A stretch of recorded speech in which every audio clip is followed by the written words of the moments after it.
Hello and welcome to an overview of the meta platforms as they exist in the social media world. I'm Nick Matar talking today about really an overview of Meta, what it is, and really how we got here today and how to utilize it from a business perspective. Then we'll go into Facebook, then Instagram, and then at the end, a little quick chat about what's coming next for Meta. What are some of the things that the company usually does? So, Meta today oversees four of the 10 most used social apps on for smartphones: Facebook, Instagram, Messenger, and WhatsApp. All billions of users, and they present an incredible opportunity for businesses to communicate to their audience. Then you have Threads, which I put here in the middle. That is going to be talked about in a separate discussion, but it is under the Meta umbrella, and it's a really an answer to the downfall of X and Twitter here over the last couple of years. So there aren't as many users, obviously, on Threads. There's only a couple hundred million compared to the billions that you see on those other four, but it is growing, and it's growing at a faster rate than the other four, just because it's new. It's something that people are starting to discover a little bit more. Whereas most people have had a Facebook and Instagram account for years. Most people have had a Messenger and a WhatsApp for many, many years. But the point still stands. This is the largest social media company that's out there. And if you don't know, it was started by Mark Zuckerberg and a handful of others back in the early 2000s. And it started really as a small college app for guys to meet girls through Harvard, and quickly it expanded to other colleges, and then after that, it kind of opened to everybody else. Then it quickly overtook MySpace as the number one social network on the internet, and it has not relinquished that title since. I don't remember the exact year that it overtook MySpace. I think it was probably 2006. And yeah, we're going on 20 years where a Meta platform has been at the top of the social media food chain.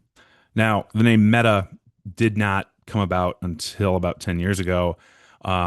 It was just Facebook before, and Facebook did become a public company. They IPO'd in 2012, and now it has expanded to something much, much more.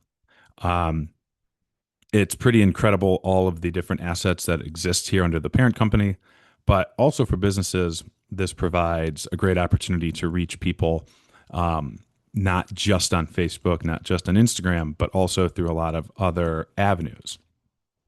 Now, this is all done through the Meta Business Suite that is available at business.facebook.com. And it is something that is really kind of necessary if you are using any of the Meta platforms as a serious piece of your social media mix.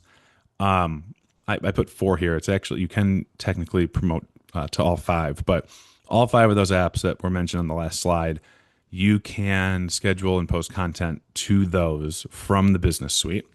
You can also manage messages. You can also advertise. You can put a card on file. You can run. You can add admins, other users. It's also necessary if you want to verify your pages, if you want to get that verification badge. Although there is usually a wait for that. And there is a process where you have to upload your ID and confirm a couple of other company details, I believe you need your EIN number. So there's a lot of different things that go into the business suite. But if there's one advantage to business suite over not, you don't need business suite really to manage all of your business assets on the Meta platforms, but it is a nice tool to operate as a central hub. It's fine. I personally don't use it a lot with the clients who have Facebook pages. But it is something where, like, if Facebook and Instagram are your top two social networks, it pretty much does everything you need. and at a fraction of the cost that a social media scheduling tool like Hootsuite would do. So actually, it doesn't cost anything. So when I say fraction, at zero cost. So that's positive. Now, there are plenty of gripes that we all have. Anybody that's used Business Suite, and if you've used it before, you know it's hard to use. The user interface is extremely challenging, mainly because one, you add assets to the Business Suite. That means you can add an existing Facebook page, you can add an existing Instagram business account, but also if Meta, it's Meta AI, they call it. If Meta's AI finds something that is suspect, you could get a penalty, or you could be kind of limited or suspended on one page and not the others, for example. Um, but also, if somebody has access to a Facebook business page, that does not automatically give them access to the business suite that's connected to it. You need to add them as page admins on both the page and the business suite. So there's a lot of duplicate effort that goes into this. Also, advertising, right? You can run ads without the business suite. You can boost posts on Instagram. You can use the ad manager for Facebook, and the ad manager for Facebook, as we'll talk about later in the course, is pretty incredible. I would argue it's probably the best self-service ad platform on social media. But you can boost posts and run ads on through the business suite. Problem is, it is a very watered down version of the ads manager, and it's very difficult to use. I actually had always originally thought like, oh, like if you have an ad manager, you have business suite, but technically you don't. Those are technically different things because again, ads manager, like a Facebook page or an Instagram business account, those all are assets that get added to the umbrella business suite. So you might say, hey, this is kind of redundant, especially if we're not doing a ton of work here, and that's true. Again,